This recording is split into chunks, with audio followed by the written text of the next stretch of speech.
Cannonball. Following his accident, Bear was confined to local passenger runs.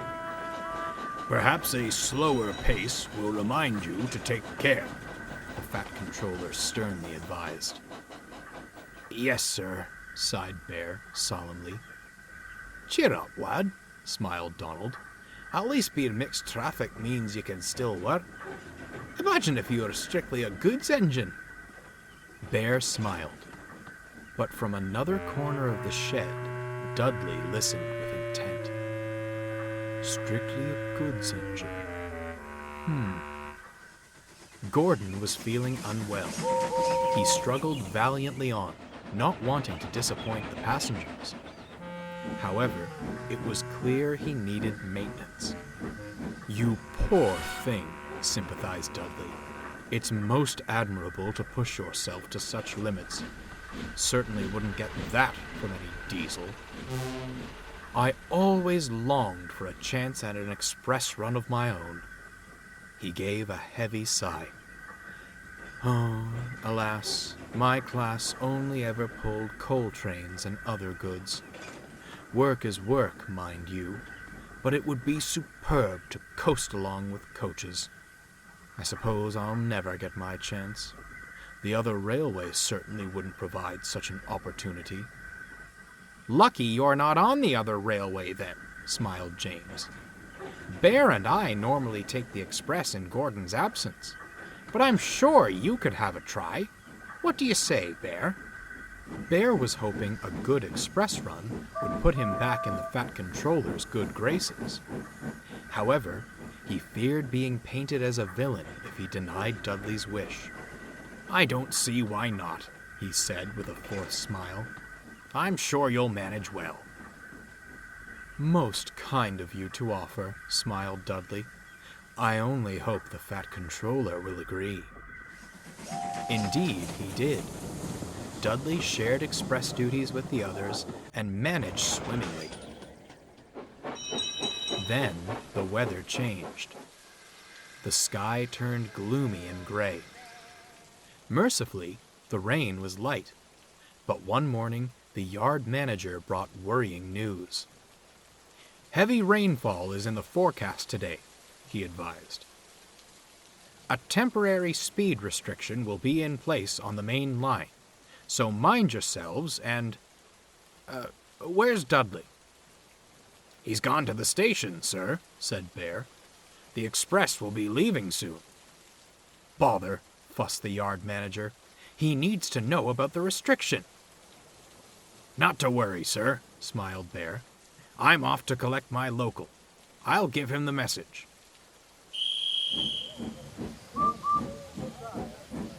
Dudley was sizzling happily when Bear rolled up. "There's a speed restriction due to the rain," he advised. "You'd best..." "I'll manage just fine, thank you." "Excuse me?" "I was built for fast services. I didn't survive wartime by crawling along, you know. A little rain won't impede my work." "This isn't about your work," huffed Bear. "It's about our passengers' safety."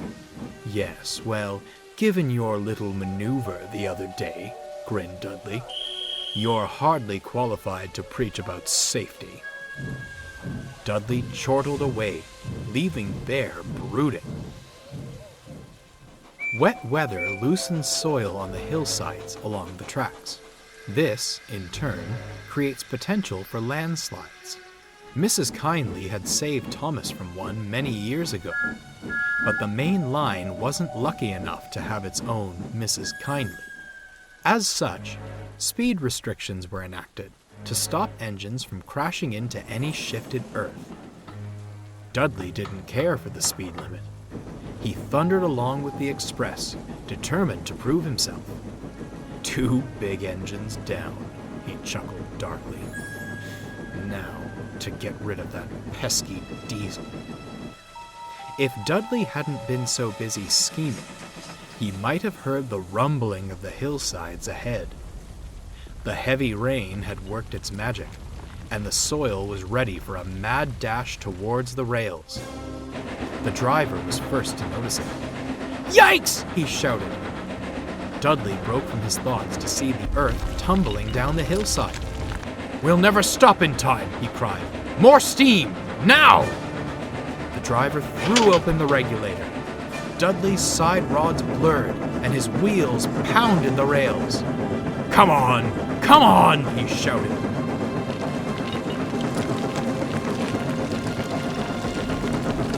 He flew past just in time. The earth clattered down behind the last coach, blocking the line and shaking the rails. They were safe.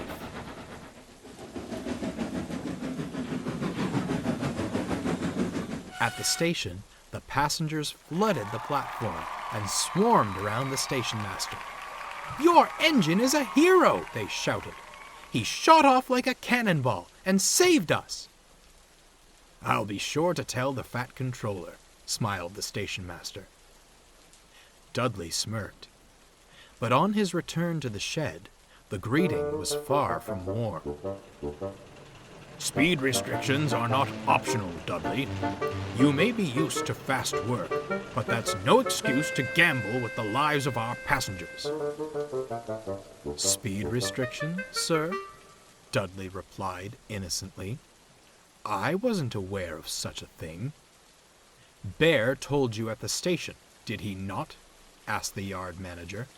It was most unfortunate that Bear hadn't returned in time to defend himself. "I'm afraid not, sir," lied Dudley. "Though I'm not surprised. He's been ever so jealous since I started taking the express.